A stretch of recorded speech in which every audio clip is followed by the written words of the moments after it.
pessoal, vamos continuar aqui, né, com a nossa aula, certo? O que a gente vai ver hoje? Hoje nós vamos ver a parte de energia, certo? Vamos estudar o que é energia cinética, certo? Energia potencial, trabalho, tudo bem? Antes de mais nada, é importante eu falar uma coisa, tá? Que a palavra energia, certo? Muitas vezes ela é usada no nosso dia a dia, né? A gente usa muito a palavra energia no nosso dia a dia, sendo que a gente tem que tomar cuidado e no nosso dia a dia, às vezes, a gente usa do ponto de vista correto, certo? Cientificamente falando. Então, quando a gente fala assim, a energia elétrica que eu consumi, certo? Ou então, eu gastei muita energia, né? Você andou demais e falar, eu gastei muita energia. Então, isso está correto, né? De fato, quando você anda, a gente tem as nossas reservas de energia mesmo, tá? A gente tem umas reservas de energia, né? Inclusive, a gordura é uma reserva de energia, certo? E quando a gente anda, a gente gasta essa energia, certo? A gente vai ver que a gente transforma essa energia em outro tipo de energia, certo?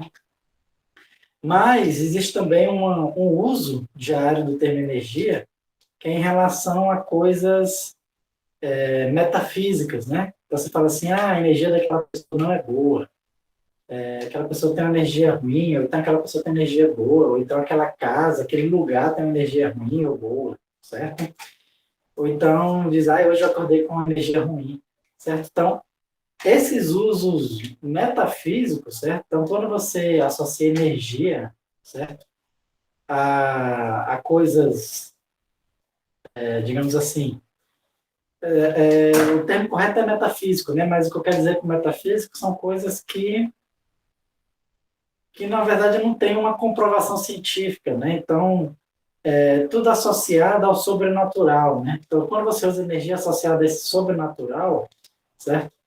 Não está coerente com o ponto de vista científico, tá? Certo? Então, assim, lógico que na sua crença, né, na sua fé, na sua religião aí, você pode usar a palavra que você quiser para acreditar no que você quiser, tá bom? Então, tem gente que acredita que existe espírito, espírito é feito de energia e tal, enfim. Você pode acreditar no que você quiser, tá bom? Mas o importante é que você saiba discernir, né, o que é crença do que é ciência, tá bom? E a energia do ponto de vista científico, né? A energia do ponto de vista científico, a gente vai ver que ela é uma propriedade, certo? É uma propriedade dos materiais, é uma propriedade da natureza, digamos assim, né? Do movimento, tá? E que ela é muito útil, né? Para a gente entender o movimento, certo? A principal utilidade da energia é que a gente foi descobrindo, né, aos poucos, que a energia sempre se conserva, tá? Então, aquele famoso dizer de Lavoisier, né, que ele falava que a massa, a massa não se cria nem se perde, né? Ela sempre se transforma. Na realidade, a gente pode falar isso da energia, tudo bem? Então, realmente a energia não se cria nem se perde. Ela se transforma, certo? A energia ela sempre se transforma, tudo bem? Ou seja, hoje em dia, a gente já aceita isso como um axioma máximo da física, tá? Então, sempre quando a energia não se conserva, certo? Ou seja, de repente a gente já fez um experimento e viu que se perder energia para algum lugar, né, a energia diminuiu por algum motivo ou aumentou, então a gente procura, né, uma explicação de onde veio essa outra energia, certo? Porque até hoje nunca conseguiu se perder energia, tá? A energia ela sempre se transforma de um jeito ou outro, né? Claro que antes, né, antes quando o pessoal fazia experimento, não sabia que uma energia estava se transformando em outra, né? Eles achavam que a energia se perdia, certo? Mas, de acordo com o que a gente foi desenvolvendo, a gente acabou descobrindo que a gente podia definir novos tipos de energia e ver que essa energia que se perdia, na verdade, ela está se transformando em outros tipos de energia.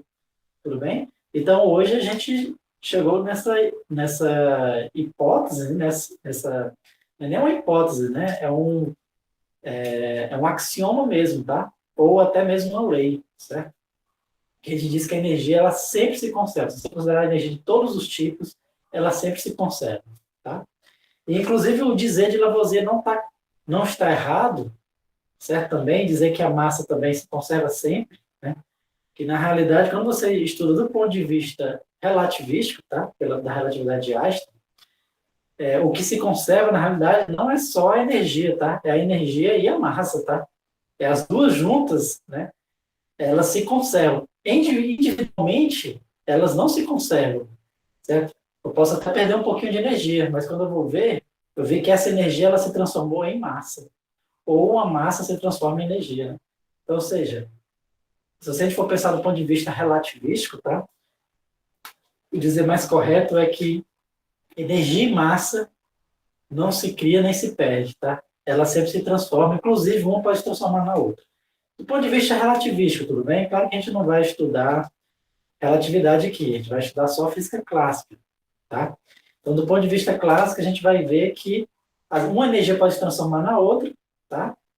E a gente pode até perder energia mecânica, certo? Como a gente vai ver, a gente vai perder essa energia associada ao movimento, só que essa energia a gente vai perder para se transformar em outro tipo de energia, que geralmente esse outro tipo de energia é calor, certo? É o calor, tudo bem? Mas vamos lá, então para começar esse nosso estudo de energia, tudo bem? A gente primeiro tem que ver de onde surgiu tudo isso, tá? Lógico que eu falei para vocês, né? É uma grandeza, né? Como eu falei, uma propriedade, certo? Que a natureza segue, certo? A energia, mas, como eu falei para vocês, né? Ela sempre, até hoje, né? Todos os observações que a gente fez, a natureza também segue a lei de Newton, tá? Então, essas propriedades da energia, a gente deduz a partir da lei de Newton também, tá? Em especial, em especial, tem uma equaçãozinha que a gente chama de teorema de trabalho e energia cinética. Certo? Na verdade, esse teorema é de onde surge todas as propriedades da energia aqui na mecânica. Tudo bem? É um teorema bem simples, na realidade. Né? Primeiro, vamos ver aqui em uma dimensão, tá? Então, lembra, a gente sabe que a lei de Newton, certo? Ela é uma grandeza vetorial, tá? É uma grandeza vetorial, certo? Quer dizer, é uma equação vetorial, tá? Mas eu vou deduzir o teorema só para uma dimensão, certo? Para uma dimensão, tudo bem? E para as outras dimensões, na realidade, a gente vai acabar vendo que fica a mesma coisa, tá? Mas o que vai acontecer aqui? O que acontece é o seguinte, certo? Então, partindo aqui da lei de Newton, né? Como é que eu posso ver? Eu posso ver a lei da seguinte forma, né? Vai ser igual a m, certo? A aceleração em x é o quê? É a derivada da velocidade. Tá? Agora, eu posso fazer o seguinte. Eu posso integrar, né, aqui, certo? De uma posição inicial até uma posição final. Certo? Eu vou integrar os dois lados, tudo bem? Posso integrar os dois lados aqui da minha equação de uma posição final até uma posição final, tá? Inicial até uma posição final. Aqui, integrei os dois lados, tá? Esse lado direito aqui, eu não tenho muito o que fazer, né? Porque eu não conheço essa força. Não sei como é que ela é essa força. Então, vamos deixar ela quietinha aqui, tudo bem? Vamos deixar ela quietinha, certo? Mas esse lado direito, o lado esquerdo, eu não consigo fazer nada. O lado direito, eu consigo fazer algumas coisas. Então, por exemplo, a massa eu posso tirar da integral, tá? E aqui, o que eu vou fazer? Eu vou mudar a minha variável da integral, tá? Não sei se vocês lembram, né? A gente viu lá no cálculo 2 que era história, não posso chamar alguma coisa de U, né? Eu chamo alguma coisa de U, certo? E aí eu acho o DU, né? Como sendo o DU Vamos supor, dt, dt. Tudo bem? Então, eu vou fazer essa mudança de variável, tá? A minha variável aqui está x, certo? Eu vou mudar para a variável t, o tempo, tá? Então, quando eu mudo para a variável t, o tempo, certo? Então, o que vai acontecer? Aqui vai virar dx dt, dt, tá? E aí fica o seguinte, integral... Estou só deduzindo aqui o teorema, tá? Porque ele é fácil de deduzir. O mais importante é a gente entender onde a gente vai chegar, certo? Aqui fica de um T0 a T, né? Aqui está errado. É de um T0 a T. Eu mudo, né, as variáveis. É de um T0 a T. E aí, o que acontece? dx dt é a velocidade, tá? Então aqui vamos ter assim, ó, m, derivada da velocidade com relação ao tempo, vezes a própria velocidade dt, certo? E aí o que acontece? Aqui eu posso escrever da seguinte forma. Eu estou botando MD e M fora, né? Não tem esse MD aqui não, tá? Ele está ali fora. Essa derivada da velocidade eu posso escrever da seguinte forma. Eu posso derivar com relação ao tempo a velocidade ao quadrado, tá? Dividido por 2 dt. Ou seja, eu escrevi isso aqui como sendo a derivada da velocidade dividido por 2, certo? Por quê? Porque é igual, né? Se eu derivar a velocidade ao quadrado dividido por 2, vai dar exatamente igual a isso aqui. Vamos ver, ó. Eu estou derivando a velocidade, tá? Só que aqui eu tenho que usar a regra da cadeia. Então, desce o 2 vezes subtrai aquele expoente, dx sobre 2, vezes a derivada de dentro, que é a própria velocidade. Então, eu corto 2 com 2, então eu acho que vai ser exatamente isso aqui, né? Ou seja, isso aqui é igual a isso aqui. Só fiz substituir isso aqui por isso aqui, que é a mesma coisa. Certo? E por que eu fiz isso? Eu tenho agora a integral de um derivado. A integral de uma derivada é a própria função, tá? Porque a gente estudou lá nas propriedades de derivada, tá? De integral. Então, isso aqui, ó, vai ser exatamente o Vx ao quadrado sobre 2 aplicado de T0 a T. Certo? Ou seja, vai ser de x0 a x, f de x dx, vai ser igual a m Vx ao quadrado sobre 2 menos m, né? Eu aplico os dois intervalos. Primeiro eu aplico aqui nesse tempo t, eu tenho a velocidade no tempo t, e quando eu aplico no tempo t0, eu vou ter a velocidade inicial no tempo t0, tá? Então, chamei de Vx0, certo? E esse aqui é o teorema do trabalho de energia cinética, tá? Por quê? Como a gente vai ver, né? A equaçãozinha que define, quer dizer, a partir dessa equação aqui, a gente consegue deduzir a conservação de energia, tá? Mas para ficar mais claro, a gente começou a dar nome aos termos aqui, tá? Começamos a dar nome aos termos, tudo bem? Então, esse cara aqui, a gente começou a chamar de trabalho, certo? Trabalho, tudo bem?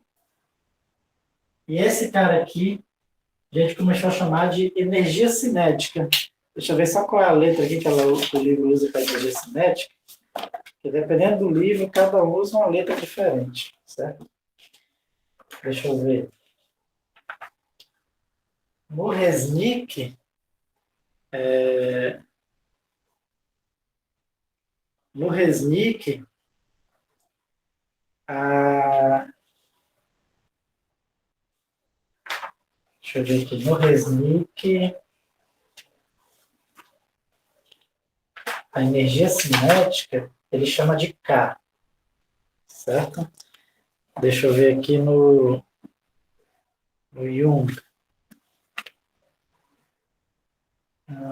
Energia cinética.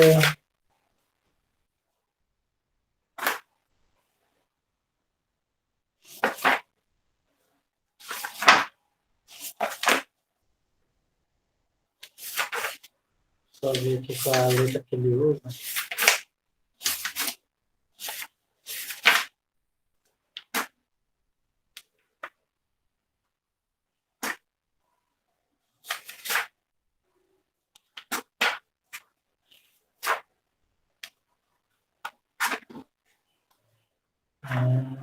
Energia cinética.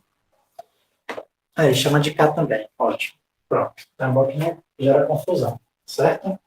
Lá no ensino médio a gente chama de EC, energia cinética, né? Nos livros aí ele usa K, então eu vou continuar usando K, tá? Então isso aqui por definição é o K.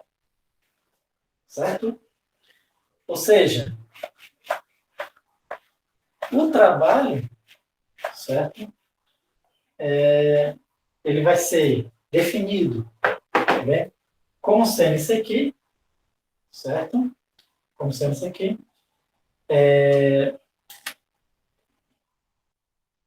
Isso em uma dimensão, tá? A integral de um x0 a x do f de x dx.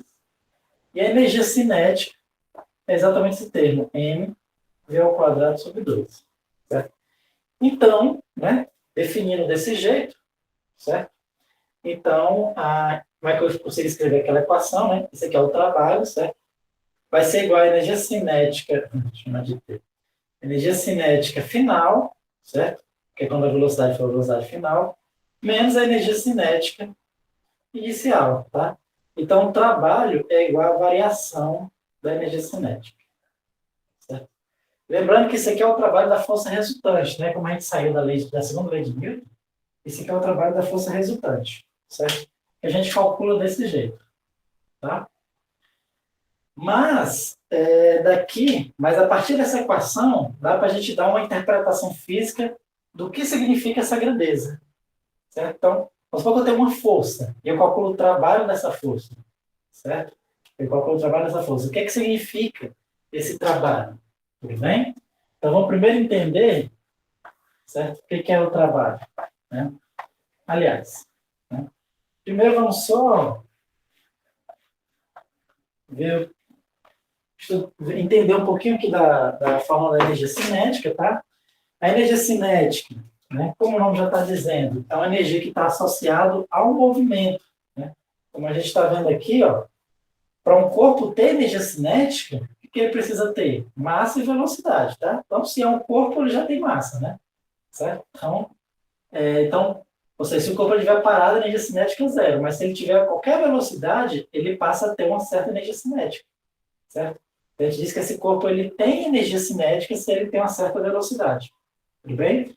E observe outra propriedade da energia cinética é que ela é sempre positiva, tá? Ela é sempre positiva. Isso aqui está relacionado com aquela história que eu falei para vocês lá no cálculo 2, né? De regiões que o elétron ocupa que são classicamente proibidas. Na quântica ele ocupa, né? A gente observa que ele ocupa, mas classicamente são proibidas. Ele não era para ocupar, tá? É um efeito quântico. Isso aqui está relacionado diretamente com isso. Eu vou explicar isso aqui mais na frente quando a gente estudar energia potencial, certo? Mas é isso que a gente tem que observar, energia cinética. Sempre, qualquer corpo que está em movimento, ó, você entra em movimento agora. Então, ele ganhou energia cinética, como a gente vai ver, essa energia cinética veio de algum lugar. No caso, é da força que eu estou fazendo. Tá bom? Beleza. Então, a partir dessa equação dá para a gente entender, certo? Qual o significado do trabalho. Tudo bem? Então, é o seguinte, trabalho a gente viu, para você calcular o trabalho, essa equaçãozinha aí, tá? Trabalho. Certo? Essa equação, quando você está em uma dimensão, tá bom? Quando você está em uma dimensão. Certo? Quando a gente está em duas ou três dimensões, o que vai acontecer? O que vai acontecer, aquela dedução que eu fiz aqui, eu poderia fazer de forma equivalente para a componente y e z, tá? E eu poderia somar todas as equações.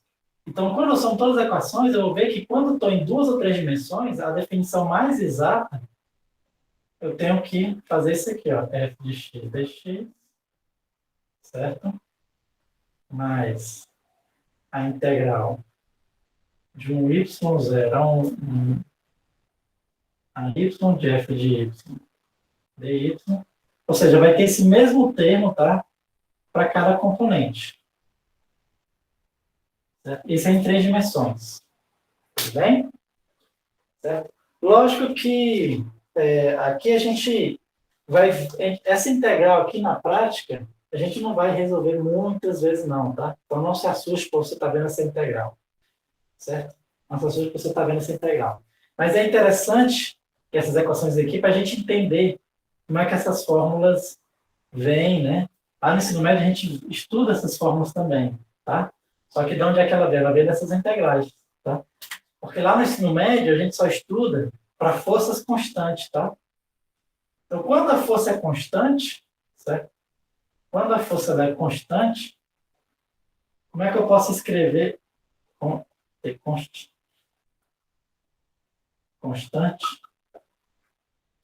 Certo? Como é que eu posso escrever? Posso escrever da seguinte forma. Quando a força é constante, né? Então, o trabalho, eu vou fazer aqui para as 3 dimensões, tá? Que é equivalente a esse aqui. Então, essa força, ela sai da integral, certo? Vai ficar só a integral de dx. fx, integral de dx. Um x0 a x. Mesma coisa para o y. Mesma coisa para o z. dz. Tá? E aí, o que acontece? A integral de dx é exatamente o ΔX. A integral de dy é exatamente o ΔY. E a integral de dz é exatamente o ΔZ. Então, o que a gente tem? fx, ΔX, mais fy, ΔY, mais fz, ΔZ. Isso aqui, pessoal, é exatamente o componente x da força vezes a componente x do deslocamento, mais a componente y da força vezes a componente y do deslocamento, mais a componente z da força vezes a componente z do deslocamento. O que é isso aí? A gente viu que isso é exatamente o produto escalar, tá? Isso é definido o produto escalar entre 2 vetores. Então, quando a força é constante, você pode escrever simplesmente o trabalho como sendo o produto escalar, tá? E aí, isso quando a força é constante. Quando a força não for constante, a gente tem que resolver essas integrais. Tá bom? Mas, claro, a gente vai resolvendo, né? Não vai ser muito necessário, não, tá? Na cadeira que a gente vai fazer, resolver essas integrais, certo? Mas, no caso mais geral, né? O trabalho é definido como sendo essas integrais, certo? Mas, aqui, quando a força for constante, na prática, a grande maioria das forças que a gente vai estudar são forças constantes, certo? A grande maioria, assim, na verdade, a gente vai estudar o trabalho da força gravitacional e o trabalho da força elástica, né? O trabalho da força elástica a gente vai ver que a gente precisa integrar, tá? O trabalho da força peso não precisa. A gente usa isso aqui. O trabalho de outras forças também, normal, força de atrito que a gente vai estudar, também não precisa, porque são forças constantes, certo? Então, o trabalho é um produto escalar e lembra, né? Lembra que o produto escalar, certo? Eu posso escrever também como sendo o módulo da força vezes o módulo do deslocamento vezes o cosseno do ângulo entre eles, tá? Vamos só relembrar, né? O que é a força? A força é o Fx, tem uma das componentes, Fy, Fz. Tá? O meu deslocamento vai ser um ΔX na direção Y, um ΔY na direção J e um ΔZ na direção K. Certo? Por isso, quando eu faço esse escalar esse, né, vai dar exatamente isso aqui, que é esse aqui. Certo? Ou seja, então o trabalho de uma força constante vai ser simplesmente a força do deslocamento vezes o cosseno que o ângulo faz entre a força e o deslocamento. Tá? E aí a gente consegue entender algumas coisas. Né? Então vamos supor o seguinte: suponhamos que o corpo estava nessa posição e se deslocou para cá. Tá? Esse aqui é o vetor de deslocamento. Certo? E aí está agindo uma força sobre ele. Tá? Está agindo uma força aqui em alguma direção. Tudo bem? Se a força for paralela ao deslocamento, tá? Se a força for paralela ao deslocamento, o que eu posso dizer? Que nesse caso, né, ó, quanto é o ângulo entre eles? O ângulo entre eles é zero, tá? O ângulo entre eles é zero. Isso significa dizer que o trabalho vai ser simplesmente cosseno de zero é 1, então vai ser F vezes D. Força vezes deslocamento. Que é a expressão que a gente vê muito lá no ensino médio, tá? No ensino médio a gente vê que o trabalho é força vezes deslocamento. Na realidade, o trabalho é força vezes deslocamento somente se a força tiver paralela ao deslocamento, paralelo, né? Mesma direção, mesmo sentido, quer dizer. Tá? A gente vai ver que o trabalho pode ser pode ser totalmente diferente, certo? Em relação a essa equação, né? Então, se for um ângulo qualquer, tá? Então, se for um ângulo qualquer, se a força estiver aqui num ângulo qualquer, a gente tem que usar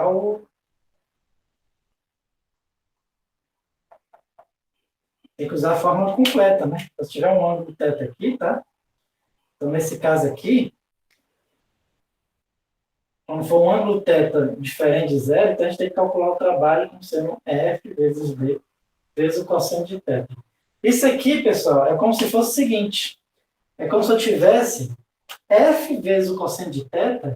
Se você lembrar lá da decomposição de vetores, F vezes o cosseno de θ é exatamente a componente da força nessa direção. Então, ou seja, quando o ângulo é diferente de zero, é como se eu dissesse o seguinte: o trabalho, eu só vou pegar a componente da força que está ajudando no deslocamento. Eu só pego a componente da força que está ajudando no deslocamento.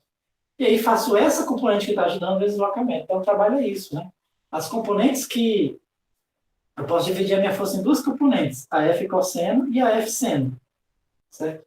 Essa F seno, ela não ajuda no deslocamento, né? O corpo se deslocou para cá. Então, ela, por algum motivo, foi cancelada por alguém, né? Porque ele se deslocou assim, tudo bem? Então, teve que estar agindo uma outra força aqui que cancelou essa componente. Então, essa aqui não realizou o trabalho, só realizou essa componente. Então, é por isso que é só ela vezes o deslocamento.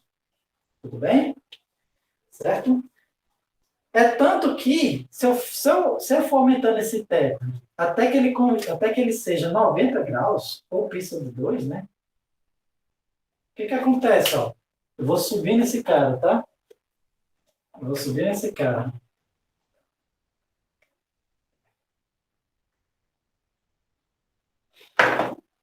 E ele fica aqui, formando um ângulo de 90 graus. Quanto é que vai ser o trabalho, né? Se o ângulo for 90 graus, pi sobre 2 ali.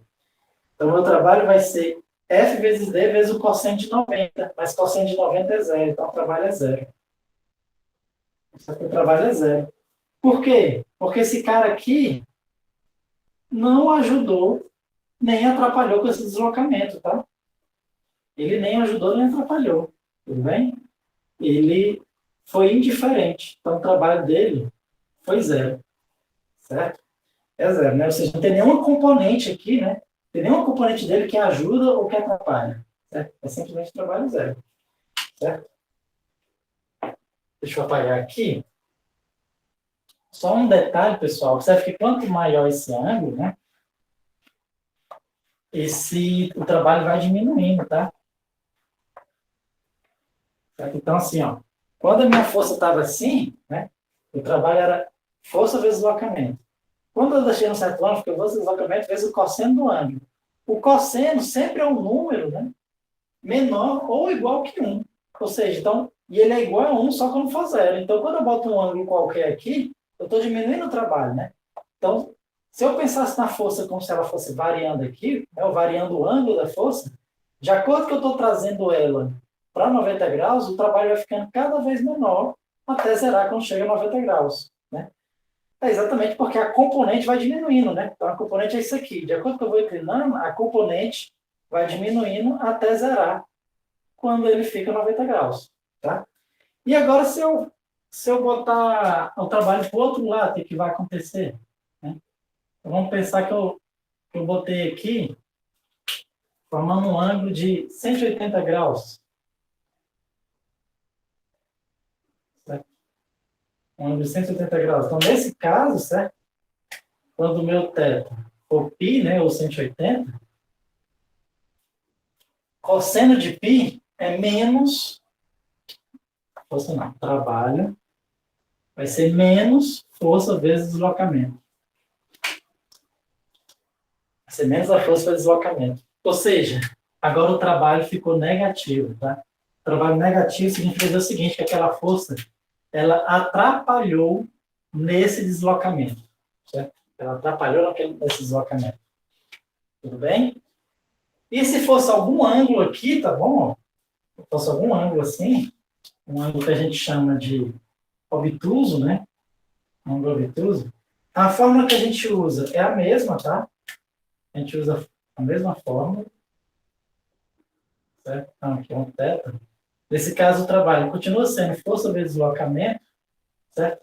Só que nesse caso, como o ângulo é maior do que 90 e menor do que 180, esse cosseno desse θ aqui é negativo. Então, o trabalho fica negativo. Né? Só que nesse caso aqui, o que está atrapalhando o deslocamento é só essa componente, tá? É aquela mesma história ali, ó. Enquanto quando ele estava assim, só tinha uma componente ajudando, aqui só tem uma componente atrapalhando, certo? Essa outra componente aqui, ela não realiza trabalho, certo? Então, essa componente está atrapalhando, que ela ainda é o F cosseno θ, tá? Só que agora isso aqui é negativo, tá? O cosseno desse θ está negativo. Por exemplo, cosseno de 120 é menos 1/2, por exemplo, tá? Então, se esse θ fosse 120, então aqui ficaria menos 1/2. Certo? Então, aqui, a gente já tem uma ideia, né? O trabalho de uma força, ele pode ser positivo, pode ser zero, ou pode ser negativo, certo? Quando ele é positivo, né, ele pode ser positivo, o trabalho pode ser zero, ou pode ser negativo, o trabalho que uma força realiza. O que significa cada um deles? Né? É aquilo que eu falei, né? Quando o trabalho é positivo, é porque ele ajudou naquele deslocamento, certo? Quando o trabalho é zero, ele não ajudou nem atrapalhou. Quando o trabalho é negativo, ele atrapalhou naquele deslocamento. Tá? Se a gente lembrar do trabalho de energia cinética, certo? É igual a variação da energia cinética, a gente pode ir ainda mais além e dizer o seguinte: quando o trabalho é negativo, aquela força forneceu energia cinética para o corpo, tá? Tá? A força fornece energia cinética do corpo. Então, ele está fornecendo a velocidade para o corpo, certo? Então, a variação da energia cinética, né, devido àquela força, aumenta. Ela fornece velocidade. Ele está dando velocidade, está acelerando aquele corpo. Tá? Acelerando assim. Está aumentando a velocidade mesmo, a energia cinética, né? Aumentando a energia cinética. Quando o trabalho é zero, ele não contribui em nada na variação da energia cinética. E quando o trabalho é negativo, significa dizer que ele reduziu a energia cinética do corpo. Tudo bem? Então, essa é a interpretação física do trabalho. Certo? Muitas vezes a gente pensa assim, o trabalho, a gente pensa como se fosse um trabalho físico que você realiza, tá? É o esforço físico, né? O trabalho que você tem para empurrar alguma coisa. Mas do ponto de vista dessa grandeza aqui, tá? Nessa grandeza, ela não tem muito sentido, certo? Por quê? Porque muitas vezes você pode se esforçar o máximo possível, mas não realiza trabalho nenhum. Eu vou dar um exemplo muito simples. Eu vou empurrar aqui essa parede. Estou empurrando, estou fazendo uma força, certo? Fazendo uma força do mundo aqui. Eu posso morrer de me cansar aqui, vou gastar uma porrada de energia, né? Mas o trabalho que eu vou realizar vai ser rigorosamente zero. Como é que eu sei? Porque o trabalho é força vezes deslocamento. Quanto foi que essa parede se deslocou? Zero. Então o trabalho dá zero. Então, eu posso fazer qualquer força aqui sobre essa parede. Eu posso me esforçar fisicamente, mas eu não vou fazer a parede se mexer, tá? Então, o trabalho aqui na física, ele não é um esforço físico, tá? O trabalho na física não significa esforço físico. Porque no nosso dia a dia a gente usa trabalho como sendo esforço físico, né? Mas vai dar muito trabalho, professor, porque você vai fazer muito esforço, tudo bem? Ou físico ou mental até, né? Mas na física não. Na física o trabalho não significa isso. Na física o trabalho de uma força, certo? Ele diz isso. Se o trabalho for positivo, certo? Então, ele fornece energia cinética ao corpo. Se o trabalho for igual a zero, ele nem fornece, nem retira energia cinética. Se o trabalho for negativo, ele retira energia cinética do corpo, certo? Esse é o significado físico do trabalho, certo? Para o trabalho de uma força, tudo bem? Claro que para o nosso dia a dia, né, a gente costuma usar o trabalho em outro contexto, tá? Não é o contexto do trabalho de uma força, certo? Bom, deixa eu fazer aqui uma questãozinha, né? Vamos fazer uma questão do livro, só para a gente exercitar. Vou apagar aqui.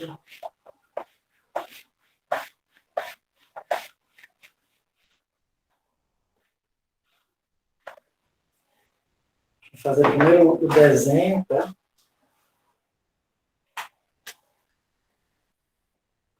Um exemplo. Um desenho aqui o chão. Ele diz que tem um cofre aqui. Tem um cofre.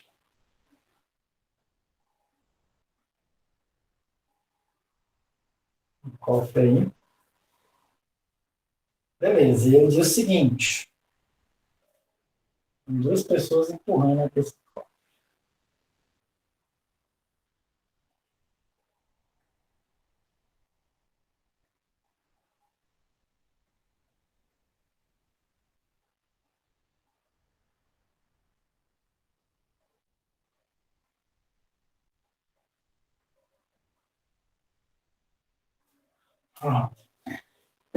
Beleza, ele diz o seguinte.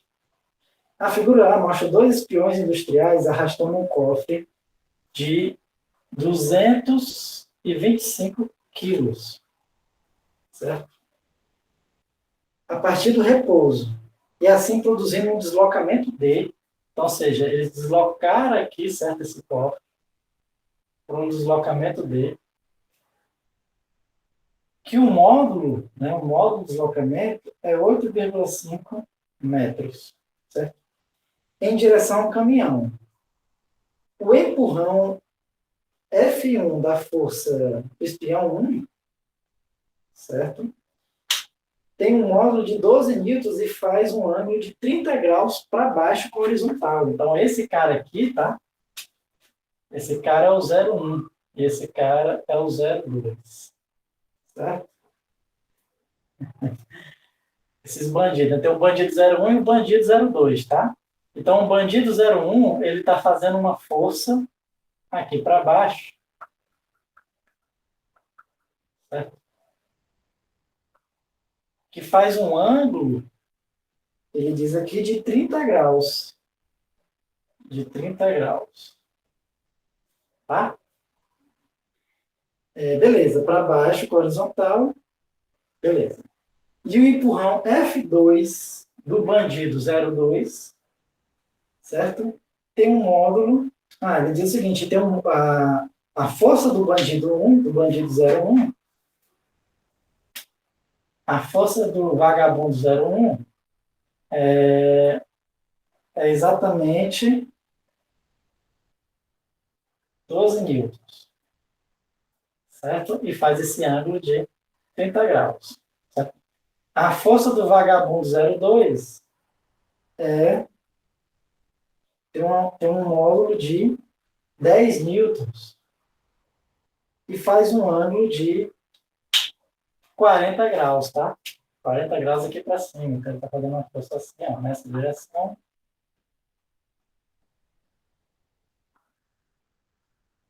E aí...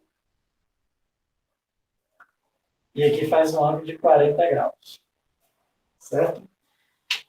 Os módulos e as orientações das forças não variam quando o cofre desloca. E o atrito entre o cofre e o piso é desprezível. Então, ele está dizendo que não tem atrito, tá? Sem atrito. Certo?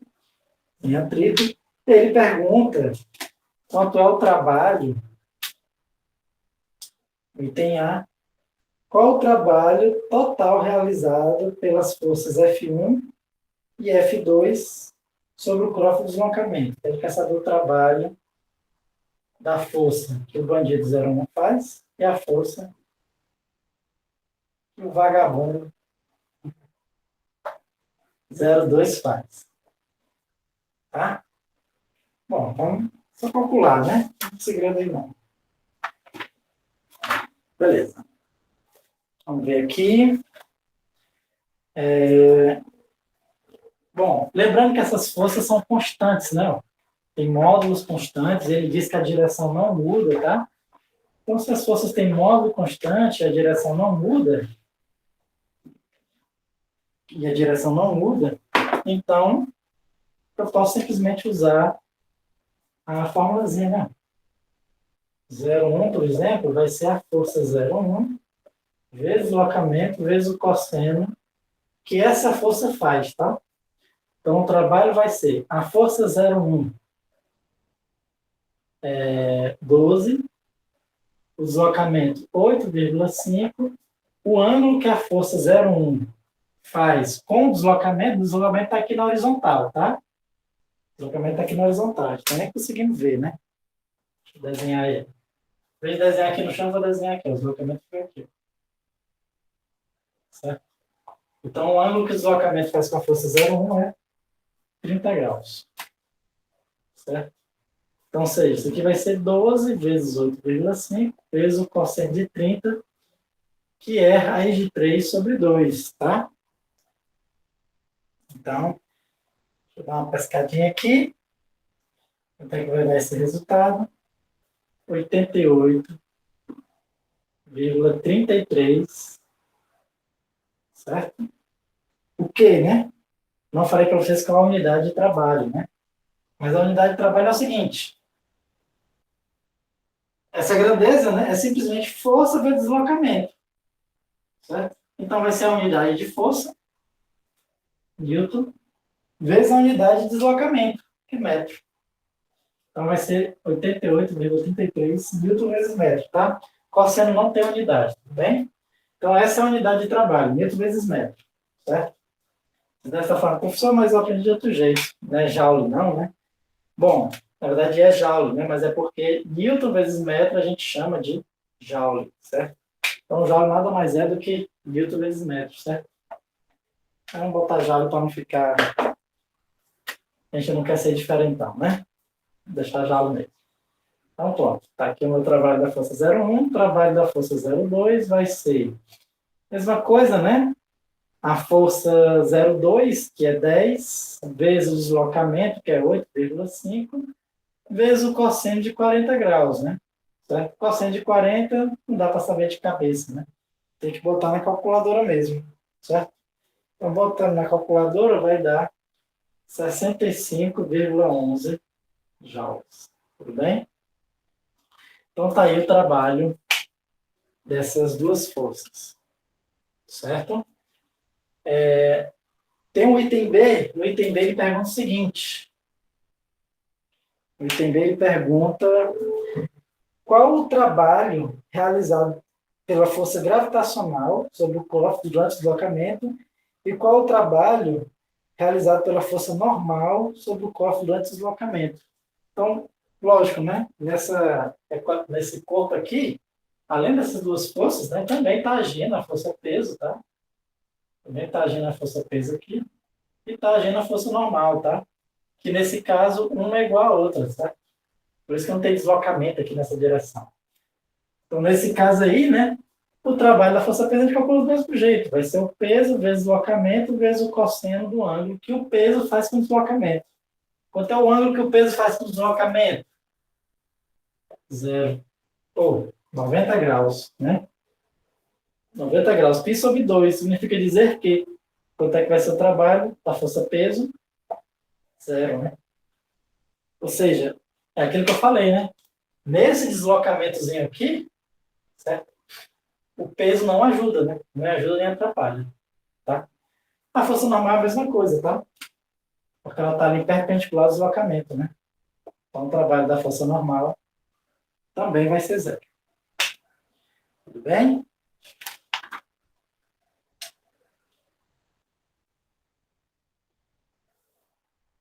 Pronto. Vamos lá. Agora, vamos fazer o seguinte. Temos aqui o trabalho dos dois, tá? Vou fazer o item C também dessa questão, mas antes de fazer o item C, a gente precisa ver uma equação que eu ainda não falei para vocês, certo? Então, deixa eu apagar isso aqui, certo? Que é o trabalho da força resultante, certo? Trabalho da força resultante. Tudo bem? Então, só lembrar uma coisa. O que é a força resultante? É a soma de todas as forças, né? F1 que está agindo no corpo, até a força Fn. Aqui são 4, né? Então, seria a soma da força P mais F01, F02 e N. Soma vetorial, tá? Então, se eu for calcular o trabalho da força resultante, certo? Também vai ser a força resultante, certo? Se ela for constante, escalar o deslocamento, certo? Isso aqui, ó, só que a força resultante vai ser o quê? Ó? F1 mais até a força Fn, escalar o deslocamento, tá? E como a gente viu, né? O produto escalar em dois vetores, ele é distributivo, né? Diz que ele goza da distributiva, né? Da distribuição. Então, você pode fazer a distribuição, certo? Ou seja, quer ficar simplesmente o F1 escalar o deslocamento, mais o F2 escalar o deslocamento, mais o F3 escalar o deslocamento. Ou seja, vai ser isso aqui até para todas as forças que estão agindo nele. Então, eu posso dizer o seguinte, que o trabalho da força resultante, o que é isso aqui? É exatamente o trabalho da força 1, mais o trabalho da força 2, da 3, da 4, assim vai para todas as forças que estão agindo no corpo, tá? Então, eu posso dizer que o trabalho da força resultante é a soma, tá? Do trabalho de todas as forças. Observe o seguinte, que você fazer essa soma é muito mais fácil que fazer essa soma aqui. Porque isso aqui você está somando vetores. Lembra como a gente viu como é complicado somar vetores, né? Tem várias regras, né? Muitas vezes você tem que, ou você usa as componentes, ou você usa leite cosseno, enfim. É muito mais complicado. Aqui eu estou somando números, tá? Estou somando números. Então, muitas vezes é mais fácil você achar o trabalho da força resultante, achando o trabalho de cada força e soma o trabalho de cada força. Tudo bem? Certo? Só lembrar uma coisa, né? Eu deduzi essa fórmula aqui para quando as forças são constantes, tá? Essa fórmula aqui só serve quando as forças são constantes. Mas essa fórmula é válida mesmo quando as forças não for constante, certo? Dá para a gente deduzir mesmo quando a força não for constante, quando for aquela integral, certo? Eu não vou fazer a dedução aqui porque ela é muito complexa, tá? Ela é muito complexa, então não vou fazer essa dedução. Mas é importante a gente saber que o trabalho da força resultante é simplesmente o trabalho de cada uma dessas forças. Certo? Da soma do trabalho de cada uma dessas forças. E agora a gente está apto a fazer o item C dessa questão. Porque no item C ele pergunta o seguinte. No item C ele pergunta, ele fala o seguinte. O cofre está inicialmente em repouso. Qual a sua velocidade após esse deslocamento? Ele diz que inicialmente o cofre está em repouso. Ele quer saber qual a velocidade depois dele se deslocar esses 8,5 metros. Tá? Como é que a gente pode fazer? A gente vai ter que usar aquela primeira equação que eu falei, que tudo de energia sai dela, que é o teorema do trabalho da energia cinética. Que o trabalho da força resultante é igual à variação da energia cinética. Certo? Trabalho da força resultante, como é que eu posso calcular? A soma de todos os trabalhos. O trabalho, a soma do trabalho da força 0,1, mais o trabalho da força 0,2, mais o trabalho da força peso, mais o trabalho da força normal. Certo? O trabalho da força 0,1, tá bem que assim eu apaguei, né? Mas está anotado aqui, graças a Deus, no livro. Então é 88,33. O trabalho da força 0,2, 65,11. O trabalho da força peso 0, o trabalho da força normal 0. Então o trabalho da força resultante é isso com isso, né? Vamos ver quanto é que dá aqui. Aqui vai dar 3 14 com 1, 153,44 joules. É o trabalho da força resultante. Certo? E agora eu posso substituir aqui. Né? Então, vamos substituir. Então, fica o seguinte. Trabalho da força resultante, 153,44, vai ser igual a variação da energia cinética. A variação da energia cinética é m v ao quadrado sobre 2 menos m v0 ao quadrado sobre 2. Isso aqui é zero, tá? A velocidade inicial é zero, então zero esse termo todinho. Então, vou passar esse 2 multiplicando. A massa eu vou substituir por esse valor, tá? Então, passa os 2 multiplicando. Aqui vai ficar 306,88. Vai ser igual a massa, que é 225 vezes v ao quadrado. E aqui eu já consigo achar a velocidade, né? Como sendo a raiz de 308,88 dividido por 225. Certo? Fazendo essa divisão e tirando a raiz, eu acho que a velocidade vai ser de 1,17 metros por segundo. Certo? Observe que a gente achou a velocidade, né? Sem fazer aquela história de achar a aceleração, para depois escrever a função horária da velocidade, né? Para saber em quanto tempo ele levou para tomar esse deslocamento. Sabendo o tempo que ele levou o deslocamento, tendo a equação horária da velocidade, a gente acha a velocidade. Então, observe que a gente pulou um monte de etapa só usando essas novas grandezas que a gente definiu. Certo? Então, é por isso que a energia é útil. Certo? A gente consegue tirar várias conclusões, né? No caso, a gente achou a velocidade após o deslocamento de forma bem mais simples do que usando aquela descrição que a gente vinha usando, né? Que resolvendo a lei de Newton, depois que resolveu a lei de Newton, tinha que achar a função horária da velocidade. Depois que achar a função horária da velocidade, a gente tinha que saber quanto tempo o corpo andou. Depois que soubesse quanto tempo o corpo andou, a gente achava a velocidade. Então, ou seja, ia ser bem mais trabalhoso. Aqui não, tudo saiu mais simples, né? Essa é a função da energia, é facilitar certas análises, tudo bem? Claro que tem certas coisas que a gente tem que ir para a lei de Newton mesmo, né? Mas outras coisas não, só com a descrição de energia a gente consegue achar. Tudo bem, pessoal? Alguma dúvida em relação a isso? Bom, então vamos fazer o seguinte, a gente fica por aqui, tá? Próxima aula, a gente vai entender um pouquinho, certo? A gente vai continuar o nosso estudo, certo? Sobre energia, né? Próxima aula a gente vai entender sobre energia potencial, tá? Então, é importante hoje a gente saber o quê? Saber essa equação, que o trabalho da força resultante é igual à variação da energia cinética, né? A equação da energia cinética, né? A energia cinética é mv ao quadrado sobre 2, é a energia que está associada ao movimento do corpo, né? Ele tem que ter uma velocidade. Se não tiver velocidade, a energia cinética é zero, certo? E que o trabalho da força resultante é a soma dos trabalhos de cada força, tá? Cada força. E também a própria equação do trabalho, né? Que o trabalho é F escalar o deslocamento. Tudo bem? Bom, então é isso. Hoje a gente fica por aqui. E aí, próxima aula, a gente estuda a parte de energia potencial, certo? Então, até mais, pessoal.